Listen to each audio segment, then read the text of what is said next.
बच्चों, आप सभी का स्वागत है मेरे चैनल आकाश मैथ्स क्लासेस में।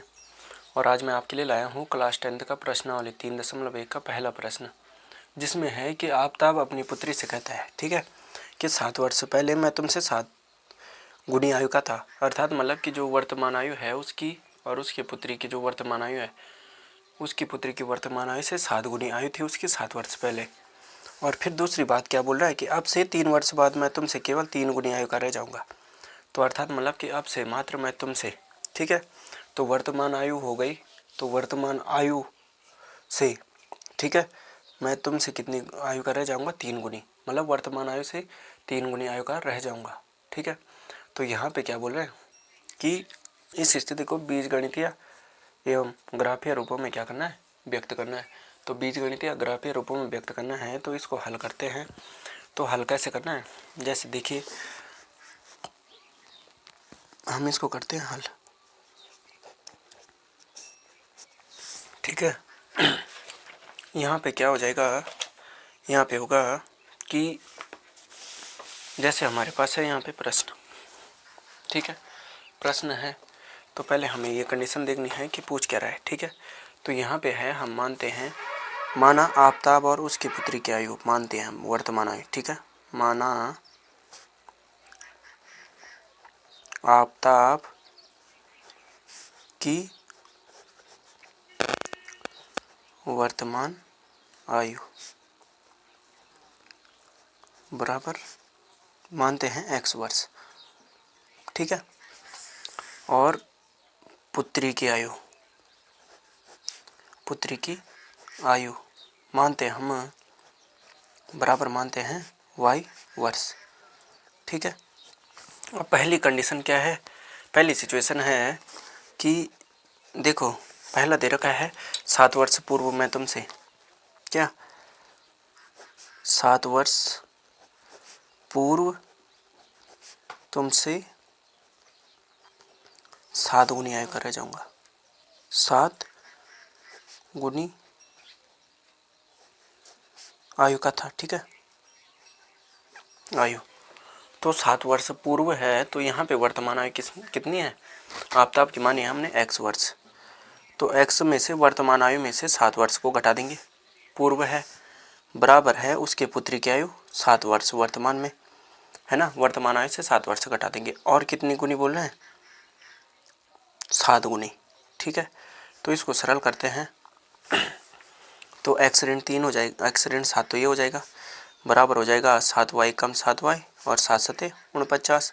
अब ये और ये पद एक साथ आ जाएगा और ये एक साथ आ जाएगा, तो x इसका पक्षांतर होगा 7y का, तो ऋण 7y हो जाएगा, बराबर क्या 7 ऋण 49। तो ये क्या हो जाएगा, x ऋण 7y बराबर 49 जाएगा, तो 7 छके 42, तो -42। ये हो गई हमारी पहली समीकरण। यहाँ पे दिया है कि पहले उनको क्या करना है, कि हमारे पास जो यहाँ पे दिया है कि हमें उनको क्या करना है, बीजगणितीय रूप में व्यक्त करना है, ठीक है, नहीं द्विघात बहुपदों के युग्म बनाकर उन्हें क्या करना है, लिखना है, ठीक है। यहाँ पे कैसे होगा कि जैसे यहाँ पे रैखिक समीकरणों के युग्म बनाइए, ठीक है, ये हो गया पहली समीकरण। और दूसरी कंडीशन में क्या बोल रखा है, दूसरे में बोल रखा है कि दूसरे में बोल रहा है कि क्या 3 वर्ष बाद मैं तुमसे केवल 7 गुनी आयु का रह जाऊंगा, 3 वर्ष बाद, ठीक है, 3 वर्ष बाद, ठीक है, मैं तुमसे, ठीक है, तुमसे 3 गुनी आयु का रह जाऊंगा, तुमसे 3 गुनी आयु का, 3 गुनी आयु का, ठीक है। तो यहाँ पे देखो 3 वर्ष बाद, तो प्लस में जाएगा, आफ्ताब की वर्तमान आयु है x वर्ष और 3 वर्ष हो गया, ये बराबर हो जाएगा उसकी पुत्री की आयु भी हो जाएगी y+3। और क्या बोल रहे हैं, y+3 है, तो उसके बाद क्या हो जाएगा, उसके बाद हो जाएगा 3 गुनी बोल रहे हैं ना, तो 3 हो जाएगा, तो x धन 3 बराबर 3y कम 3y और 3 3 9, ठीक है। तो x ऋण 3y हो जाएगा यहाँ पे, और 9 में से 3 जाएगा तो कितना बचेगा, 9 ऋण 3। तो x ऋण 3y बराबर 6, है ना। तो ये हो जाएगी हमारी समीकरण 2। अब इसको ग्राफीय रूप में व्यक्त करना है, तो ग्राफीय रूप में व्यक्त करने के लिए हमारे पास है दोनों समीकरणों के मान। तो यहाँ पे समीकरण 1 और समीकरण 2 के लिए मान रखते हैं। समीकरण 1, ठीक है। तो समीकरण 1 के लिए हमारे पास है x और y के मान, ठीक है। तो हमारे पास हो जाएगा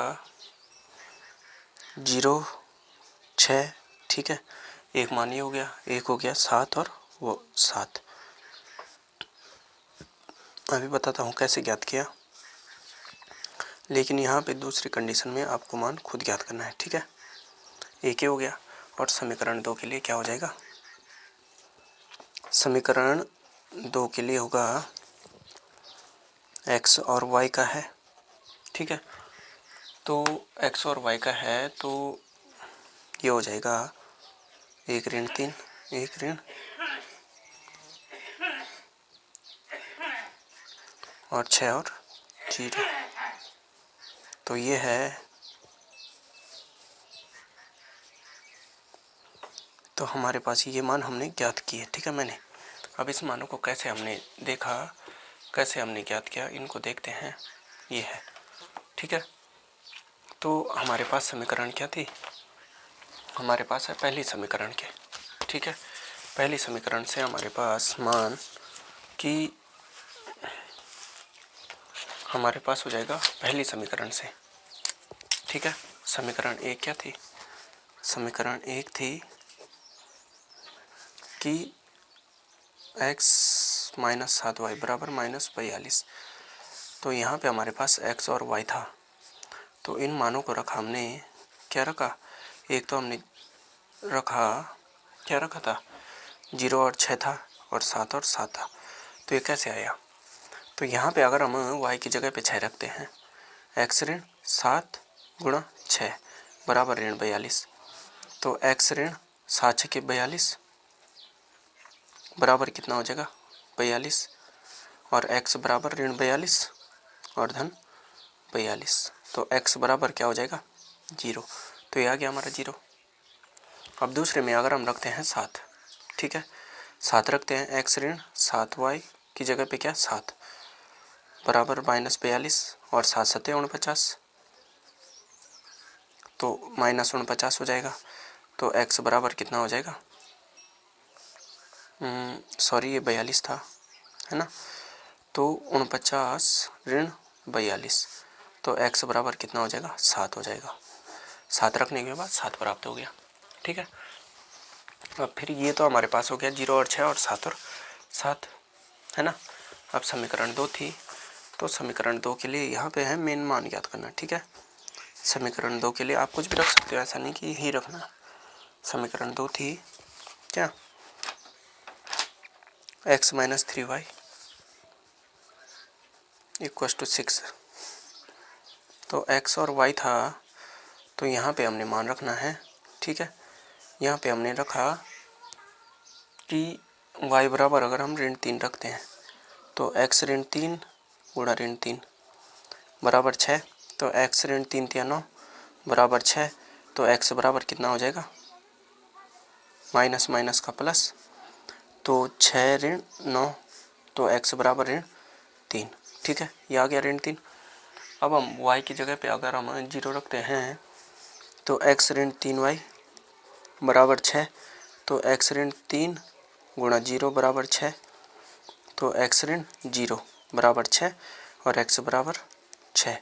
तो यहाँ पे ऋण क्या रखा हमने, यहाँ पे रखा है x बराबर क्या, y बराबर 0 रखा, तो ये आ गया हमारा 6, 0 और 6। तो यही मान हमने यहाँ पे भी लिखे हैं, ठीक है। यहाँ पे आप देख सकते हैं यही मान हमने यहाँ पर भी लिखे हैं। तो चलिए अब इसको ग्राफीय रूप में व्यक्त करते हैं। तो ग्राफीय रूप में व्यक्त करने के लिए मैंने यहाँ पे ग्राफ पेपर लिया है, ठीक है। अब यहाँ पे आपको ये देखना है कि कौन सा बिंदु कहाँ पर है, ठीक है। ये है हमारे पास, तो पहला बिंदु था हमारे पास कि 0 और 6 समीकरण 1 के लिए, तो 0 कहाँ पे है, x का है, और 6 कहाँ का है, y का है। तो यहाँ पे देखो x का है ये, है ना, x का है ये, केंद्र सभी का 0 रहता है, और 6 y का है, तो ये, तो 0 और 6 को हम कहाँ पे कर देंगे, यहाँ पे, ठीक है। ये हो जाएगा हमारा 0 और 6, पहला बिंदु हो जाएगा, है ना, ये हो गया पहला बिंदु। और दूसरा माना हमने 7 और 7 आया, ठीक है, x का भी 7 और y का भी 7, तो यहाँ पे x का तो 7 ही हो रहा है, लेकिन इसी के ऊपर बराबर जाना है, तो ये हो जाएगा हमारा 7 और 7, है ना, ठीक है। और उसके बाद हमारे पास हो जाएगा, हम क्या करेंगे, इन बिंदुओं को मिला देंगे। तो मिलाने के बाद हमारे पास क्या हो जाएगा, हम इनको मिलाते हैं तो हमारे पास क्या बन रहा है, एक ग्राफ, रेखीय ग्राफ बन रहा है, ठीक है ना, आरेख ग्राफ आरेख बन रहा है। तो ये हो जाएगा हमारे पास ये, ठीक है, ये हो गया। अब दूसरा क्या है हमारे पास, दूसरा हमारे पास कि ऋण 3 और ऋण 3, कौन सी समीकरण के लिए, समीकरण 2 के लिए। तो ऋण 3 x का है और ऋण 3 y का है, तो x डैश और y डैश। तो ऋण 3 और ऋण 3 कहाँ पे है, ऋण 3 यहाँ पे है और ऋण 3 यहाँ पे है, ठीक है। तो ये क्या हो जाएगा, ऋण 3 कॉमा ऋण 3, है ना। उसके बाद है 6 और 0, तो x का क्या है, 6 है, तो 6 और 0 कहाँ पे हो जाएगा, जैसे हमने यहाँ पे किया, ठीक है। x का क्या है, 6 है, और y का क्या है, 0 है, तो 0 तो यहीं पे आएगा, तो ये हो जाएगा 0 और 6, ठीक है। तो इसको हम मिला देते हैं इन दोनों बिंदुओं को।